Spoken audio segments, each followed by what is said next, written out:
So hello everyone, we are going to start our new topic, digestion in ruminants, or you can say digestion in grass eating animal. What is grass eating animal? Those animals who eat only plants. तो आज हम लोग देखेंगे कि वैसे animals जो सिर्फ plants खाते हैं या फिर प्लांट ईटिंग एनिमल में डाइजेशन किस तरह से होता है। वैसे तो हम लोग जनरली देखते हैं कि काव वगैरह जो है, काव, बफेलो, गोट, वो सब क्या करते हैं, अपने फ्री टाइम में अपने हर समय मुंह को चलाते रहते हैं, चबाते रहते हैं, च्यूइंग करते रहते हैं। ऐसा लगता है जैसे उनके मुंह में च्यूइंग गम रखा है, हर समय उनका मुंह चलता रहता है। तो ऐसा क्या रीजन है, क्या इसके पीछे का साइंस है? तो ruminants, herbivore, they ruminate और bring back the swallowed food to chew it again. Means जो फूड उसने swallow किया वो वापस से लाते हैं और उसको फिर से चिबा करके, च्यू करके फिर से swallow करते हैं। तो ऐसा कैसे पॉसिबल है, क्या होता है, क्या फिनोमिना है इसके पीछे, वो समझते हैं। ये जो पूरा मैंने बनाया है डायग्राम, आपको दिख रहा होगा, ये काव का स्टमक है, ठीक है। अब ये काव के स्टमक को अलग अलग चेम्बर्स में डिवाइड किया गया है। ये चेम्बर्स के नाम है रुमेन, रेटिकुलम, ओमैसम और एबोमैसम, ठीक है। तो हमारा जो फर्स्ट पार्ट है रुमेन, ये आप देख सकते हैं, ये जो रुमेन है, ये रुमेन सबसे लार्जेस्ट पार्ट है पूरे उनके एलिमेंट्री कैनाल का, कह सकते हैं उनके एलिमेंट्री कैनाल का सबसे लार्जेस्ट पार्ट रुमेन। जहां पे क्या होता है कि जो फूड जैसे ही वो ऑसोफेगस से, सपोज ये ग्रास है, वो ग्रास जैसे ही ईट करते हैं ऑसोफेगस के थ्रू वो कहाँ चला जाता है, रुमेन में चला जाता है, जो कि एक लार्जेस्ट पार्ट है पूरे स्टमक का। और वहां पे क्या होता है कि ये जो भी बैक्टीरिया वहां ऑलरेडी प्रेजेंट होता है, कुछ बैक्टीरियाज होते हैं, सिम्बायोटिक बैक्टीरिया बोल सकते हैं, कुछ बैक्टीरियाज ऐसे हैं जो वहां पे पहले से प्रेजेंट होते हैं और वो क्या करते हैं कि उस ग्रास में जो सेलुलोज प्रेजेंट होता है उनको धीरे धीरे तोड़ना शुरू करते हैं। क्योंकि एक्चुअली हम जानते हैं कि प्लांट जो सेल है, प्लांट सेल में क्या प्रेजेंट होता है, सेल वॉल होता है, और सेल वॉल किससे बना होता है, सेलुलोज से बना होता है। और ये सेलुलोज थोड़ा मुश्किल हो जाता है ब्रेक डाउन करने में, किसी के लिए भी, वो कोई भी एनिमल्स हो, उनका सेलुलोज ब्रेक डाउन करना मुश्किल है।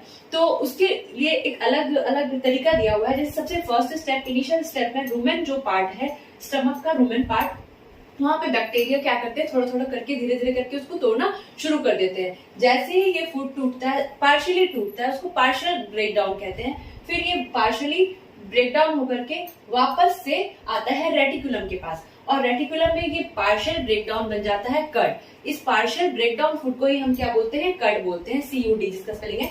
अब ये वापस से क्या होता है, फिर से जब कैटल्स थोड़े फुर्सत में होते हैं, वो क्या करते हैं कि जो कर्ड है, पार्शियल ब्रेकडाउन फूड है, उसको वापस से अपने बकल कैविटी में लेकर के मैस्टिकेट करना शुरू करते हैं। हम देखते हैं वैसे कि जो भी कैटल्स हैं, काव वगैरह, उनका जो बकल कैविटी है, टीथ वगैरह काफी बड़ा होता है। ऑलरेडी उनके जो बकल कैविटी के पार्ट्स हैं, वो टीथ थोड़ा स्ट्रांग, जॉ वगैरह सब स्ट्रांग होता है। तो सबसे फर्स्ट स्टेप जो होता है, इनिशियल स्टेप होता है ब्रेकडाउन का, वो वहीं पे शुरू करते हैं। और उसके बाद जल्दी जल्दी से सारा फूड क्या करते हैं, एक ही बार में फटाफट से इनगल्फ कर लेते हैं, ताकि वो कुछ पैरासाइट से भी बच सके और अपने मतलब जो कुछ भी प्रेडेटर्स हैं उनसे बच सके।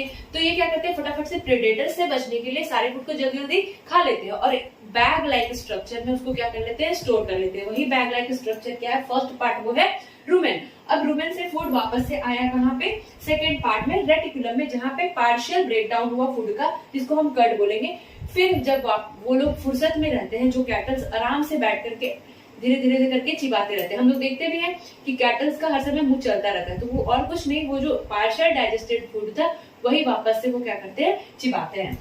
उसके बाद से फिर से ये जो पार्शियल डाइजेस्टेड फूड है वो आता है थर्ड पार्ट में, जिसको हम बोलते हैं ओमैसम। और यहाँ पे फूड बाइफरकेट हो जाता है, मीन्स जो फूड अगर उसको नहीं चाहिए, कहने का मतलब है कि वापस से फिर से ब्रेक डाउन करना है, वो चले जाता है रुमेन में, और जो फूड एब्जॉर्ब करना है वो फिर सेकेंड लास्ट पार्ट जो ट्रू स्टमक है, एबोमैसम, वहां चला जाता है, स्टमक के एबोमैसम में, और फिर इंटेस्टाइन के थ्रू वो एब्जॉर्ब होता है, और एब्जॉर्ब होकर फिर पूरे बॉडी और ब्लड कैपिलरीज के थ्रू एसिमिलेट हो जाता है। तो ये पूरा फिनोमेना था कैटल्स का और ग्रास ईटिंग एनिमल्स का।